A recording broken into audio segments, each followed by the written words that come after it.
మెదక్ జిల్లాకి వెళ్ళి ఎక్కడి నుంచి అది? మెదక్ జిల్లా పొంచెడిపల్లి. అదేమో కడుపులో రాళ్ళకి వెళ్ళి ఆవిడ చనిపోయింది.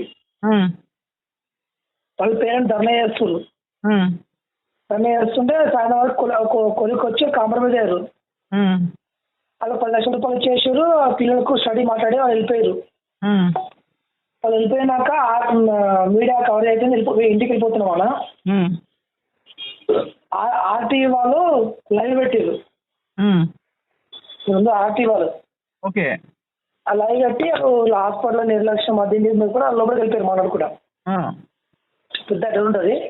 లోపలికి వెళ్ళిపోయాక ఆ లోపలికి గుండుకొస్తారు బయటికి బౌన్సర్లు సెక్యూరిటీ.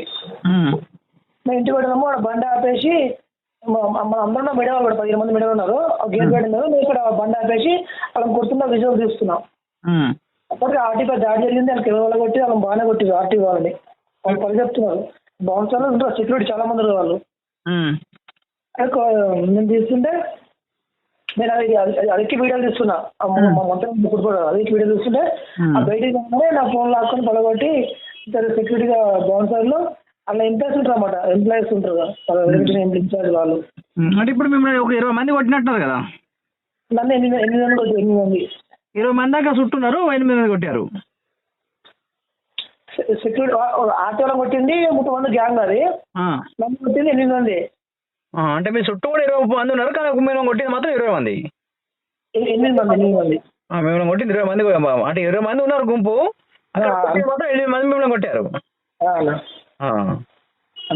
ఏమైంది మరి? ఇప్పుడు కేసు పెట్టారా వాళ్ళ పైన మీరు? కేసు పెట్టి పెట్టారు కదా. అయిందన్నా. మరి మిగతా ఛానల్ ఎందుకు వస్తలేదు మరి? ఇది అదే కదన్నా. ఎవరైతే మనం అన్ని ఇష్టము ఎవరు ఏదైనా చాలా మంది కంప్లైంట్ ఇచ్చినాం, డిసిషన్ కలిసినాం. మిగతా పేపర్లో కానీ సోషల్ మీడియా కానీ ఎలక్ట్రానిక్ మీడియాలో కానీ ఎందుకు ఒక రిపోర్టర్కు ఇట్లా జరిగినప్పుడు ఎందుకు స్పందిస్తలేరు అన్నట్టు వీళ్ళందరూ? రేపు పొద్దున ఎవరికైనా ఒక చిన్న రిపోర్టర్ పెద్ద రిపోర్టర్ కాదు, ఎవరైనా ఒకటే కదా. ఎవరైనా ప్రశ్నించకుంతే కదా. అదే కదా. సపోర్ట్ ఎందుకు చేస్తలేదు? ఎందుకని ఇంత ఇట్లా చేస్తారు? ఏంది కారణము?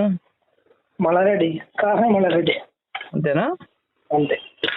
మళ్ళీ అలా అలా ప్రోగ్రామ్ రెగ్యులర్స్ ఉంటాయి కదా. రెగ్యులర్ ప్రోగ్రామ్స్ ఉన్నాయని చెప్పి మనకి ఎవరికి మాకు కాంపిటీషన్ ఎట్లా చేసారు ఆడికేది.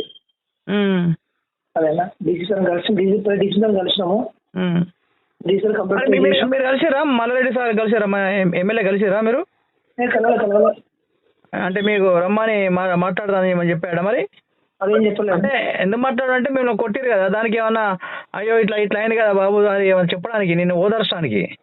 అలాంటిది ఏం కాలే అన్న. అంతేనా? అంతే అన్న. మిగతా జర్నలిస్ట్ కూడా పట్టించుకుంటలేరు. పిఎస్కి వచ్చి కాంపిటీషన్ నైట్ కాంపిటీషను ఆర్టీ వాళ్ళు మేము కూడా ఇచ్చినాము. ఎఫ్ఐఆర్ అది చూసుకో షాపులు కూడా చూస్తారు. అదేనా. కొంతమంది అరెస్ట్ చేశారు. 5 మంది అరెస్ట్ చేశారు. చేశారా? అరెస్ట్ అదే నైట్ 5 మంది అరెస్ట్ చేశారు. కొంతమంది పరారు అని చెప్పారు సార్. కలుద్దాం తమ్ముడు, మన స్టూడియోలో కలుద్దాం ఒకసారి. కలుద్దామన్నా.